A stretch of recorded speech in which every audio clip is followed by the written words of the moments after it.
Nailigtas na ng mga otoridad ang isang 10 anyos na batang babae sa isang gubat sa Louisiana matapos itong mag-sleepwalk at umalis ng kanyang bahay.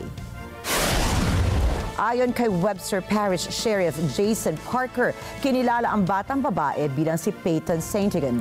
Batay sa ulat ni Parker, bandang 10 p.m. nang bigla na lamang nawala ang bata.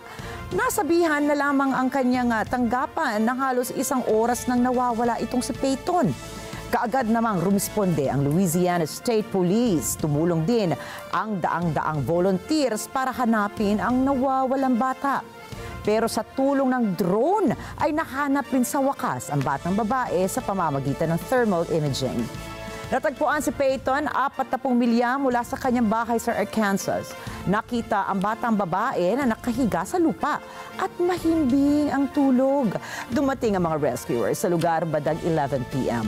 Sinuri naman kaagad ng mga first responders at ng Child Protective Services si Peyton. Napag-alamang kagat lamang na mga lamok ang tinamo ng bata at walang alinmang sugat sa kanyang katawan.